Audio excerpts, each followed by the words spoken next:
এখানে বইয়া যদি ওকে আমি কই যে 50 লাখ টাকার আমি বরাদ্দ দিয়ে যাইমু 1 মিনিটে দিতাম পারবো।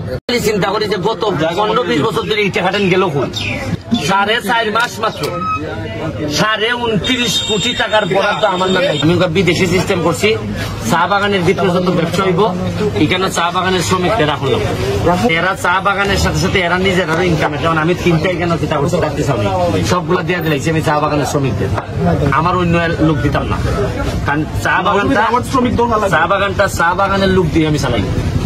এরপর কইবা কিটা যেভাবে রয়্যাল বেঙ্গল টাইগার বেলা আওয়াজ হওয়া অবস্থা নিহালের বাঘে নিয়ে মানে খাইতে আমি কি দোষ করলাম? আমার এই বাচ্চা চলে এইভাবে গালাগালি। এটা মানুষের পছন্দ তো থাকতেই পারে, যেমন আমি তোমার ভালোবাসি, এটা তো আর অস্বীকার করার কথা ভালো। ভালোবাসার কারণে খেরে আমার এই বাত না দিলে আমার এইভাবে সম্মানিত হইতে গেলে সম্মান দিতে হয়। তুমি আরেকজনের অপমান অপদস্থ কইরা কোনোদিন তুমি সম্মানিত হইতে পারবা না। এমপি হইছি, আমার কাজটা কি? যদি আমি সৎ লোক হই তাহলে আমার কাজ হলো আরো সৎ লোককে নিয়ে আসা রাজনীতি। আমার আরো কিছু সৎ লোক আপনারা দেন। এটা কি কারো বিরুদ্ধে বলা হইলো না? বিরুদ্ধে তো একমাত্র বলা হইলো তার যে নিজে মনে করে যে সৎ না। তারপরে মরলো মরবো, আমি প্রস্তুত সবকিছুর লেগে।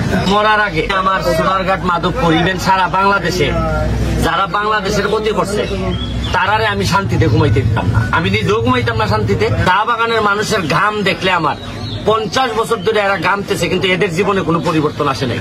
3টা লোকের পরিবর্তন আছে। চা বাগানে ব্যবসা করে আমার বাপের পরিবর্তন আছে, আমার বাপ ধনী হয়েছে, কিন্তু চা বাগানের মানুষ ধনী হয়নি।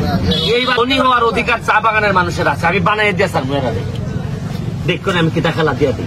আমার বাসায় বইলা দেয়া আছে, চা বাগানের কোনো মানুষ যদি এমপির বাসায় যায় সে যেন কোনোভাবে কোনো জিনিস ছাড়া যেন ফেরত না আসে। বাগানের মানুষ আমার দুঃসময়ে আমার বাসায় তুলছে, আমার এমন সময় এরা ভোট দিচ্ছে যেটা আমি আশাও করি নাই যে আমার ভোট দিবে। বড় তোমার লেগে আমি আসি বা গরিব মানুষের লেগে আসি, কিন্তু যতদিন বাচ্চা আছি তোমরা কর্ম দ্বারা আমার কিছু সহযোগিতা হইল। মার্কেটের যারা আছে দোকানদার সবাই বললে আমার একটা প্ল্যান দিও যে এইটাকে কিভাবে সুন্দর করা যায়, মানুষের নজর কারা যায়। বাগানের সবকিছু হইব খুব সুন্দর। চা বাগানের দেখো ম্যানেজারের বাংলো থেকে শুরু করে সব সুন্দর, এখানে হইব সুন্দর। কালকে আমরা রাত্রে, আগামীকালকে রাত্রে আমরা আতশবাজি করবো। ওই যে সোনাঘাট যে আমরা নদী করছি না, মরা নদী, স্পিড বোট নামবো। স্পিড বোটের দাম ওই নদীর মধ্যে ঘুরবো। এটারে 1 মাসের লেগে আনছি। তেল দেরামো যে যেভাবে মন ধরে গেছে বাংলাদেশে দেখাই দিতাম চাই যে 40 বছরের যে কাজ হয়েছে না 4.5 মাসে আমরা এই নদী আমরা পুনরুদ্ধার করছি। আমার কাছে বরাদ্দ আইতে আইতে শেষ হয় না। যে পরিমাণ এমপি বরাবরে বরাদ্দ আসে আমি খরচ করে জায়গা পাইতেছি না। যদি ওকে আমি কই যে 50 লাখ টাকার আমি বরাদ্দ দিয়ে যাইমু 1 মিনিটে দিতাম পারবো। গত 15-20 বছর ধরে ইটা কাটেন গেল কোন 4.5 মাস মাত্র 29 কোটি টাকার বরাদ্দ আমার নামে আইতাছে। আমরা সবাই ব্যারিস্টার সুমনকে চিনি এবং ব্যারিস্টার সুমনকে সবাই ভালোবাসে। শুধুমাত্র দুর্নীতিবাজ এবং সন্ত্রাসী চাঁদাবাজি যারা করে তারা কখনোই ব্যারিস্টার সুমনকে পছন্দ করেন না।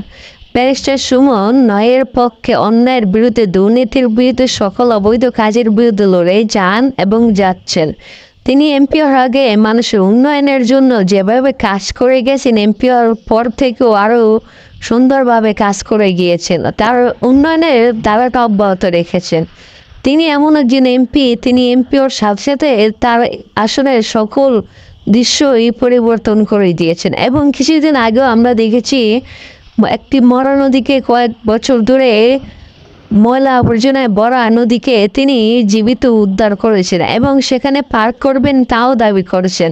কিন্তু এবার তিনি আলোচনায় এসেছেন তার ক্ষমতা পাওয়ার সম্পর্কে বলে। আপনারা জানলে অবাক হবেন যে একজন এমপির কতটুকু ক্ষমতা থাকতে পারে। আর যদি ব্যারিস্টার সুমনের কথা বলে তার তো কথার জুড়ি নেই। তিনি তার ক্ষমতার এতটাই প্রভাব দেখিয়েছেন এবং কি দেখিয়েছেন তা জানতে হলে সম্পূর্ণ ভিডিওটি না টেনে দেখার অনুরোধ রইল। আর এরকম ভাইরাল ভিডিও পেতে হলে চ্যানেলটিকে অবশ্যই সাবস্ক্রাইব করে পাশে থাকবেন। ব্যারিস্টার সুমন সবসময় উন্নয়নের জন্য কাজ করে গেছেন। তিনি যতই বরাদ্দ পান না কেন, যাই পান না কেন, সবার সম্মুখে বলে দিয়েছেন। তিনি এবার তার আসনের এলাকা আরও এক টং দোকানে বসে সবার সম্মুখে কথার আড্ডাতে বলে দিয়েছেন যে তিনি ইচ্ছা করলে এখনই 50 লাখ টাকা বরাদ্দ ঘোষণা করতে পারেন। তার এই ক্ষমতা আর তার এখন হয়েছে। আসলে কি তার এই ক্ষমতা হয়েছে? এই ভিডিওর কমেন্ট বক্সে আমাদের অবশ্যই আপনার মতামতটি জানাবেন।